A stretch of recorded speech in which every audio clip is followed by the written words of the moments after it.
My sister destroyed my relationship because she couldn't have her one true love, so I made her watch him fall for me instead. My sister Kayla always had this flair for drama, the kind of person who'd swear someone was her soulmate 2 days after meeting them. It was exhausting. Ever since we were teens, she romanticized pain, romanticized chaos. Everything had to be a love story or a heartbreak. I learned early to keep my relationships quiet. I liked stability, normalcy, and honestly, I never wanted to compete with her. 3 years ago, I was dating a guy named Evan. We met through a volunteer group at the local animal shelter. He was kind, quiet, did this thing where he'd rub the back of his neck when he got nervous. Not flashy, not cocky, not someone Kayla would ever look at twice. Or so I thought. We'd been together 6 months when I finally brought him to a family dinner. I warned him about Kayla, told him to keep it light, keep it polite. He was charming but reserved, so I figured it'd be fine. Kayla took one look at him and zeroed in. Asked where he went to school, where he worked, what his sign was. She leaned in when she laughed. She touched his arm when she passed him the bread. I gave her a look, but she just smiled like butter wouldn't melt. Later that night, I confronted her. "You're being weird," I said. "He's cute," she said. "I'm just being friendly." But she wasn't. Over the next few weeks, she accidentally bumped into us at the farmer's market. Sent me memes she thought Evan would like. Told me I was so lucky,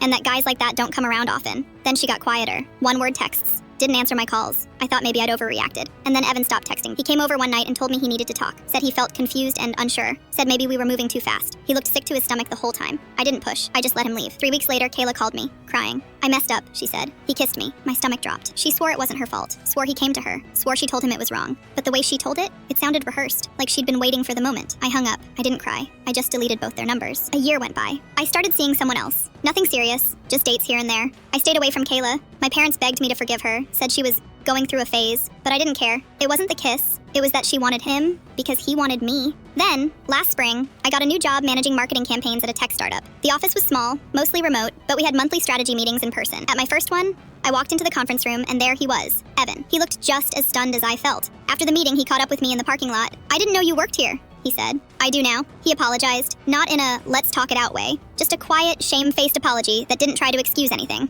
I accepted it. We weren't kids anymore. Over the next few months, we saw each other at work functions, messaging back and forth about projects. Then one night we stayed late after a pitch meeting and ended up talking in the parking lot until midnight. About everything. About nothing. He told me what happened back then. He said Kayla had been texting him a lot, that she told him I was planning to break up with him, that I said he was boring. She told him I'd slept with someone else. She showed him fake screenshots. He was young, insecure, and didn't want to be the fool. So he pulled away. And then she kissed him. Not the other way around. She planned it all, he said. I was stupid. I let her get in my head. I didn't say anything for a long time, but something clicked. We started seeing each other again, slowly, carefully. I didn't tell anyone. Not because I was ashamed, because I wanted to see who he was now, not who he'd been with her in the picture. 6 months later, I brought him to my parents' anniversary dinner. Kayla was there, looking smug until she saw him walk in behind me. Her mouth literally fell open. Evan shook my dad's hand. He brought my mom flowers. He sat beside me, leaned in, and kissed my temple. Kayla didn't speak the entire meal. She didn't say hi, didn't say bye, just sat there and watched him fall for me all over again. Only this time she didn't get to interfere.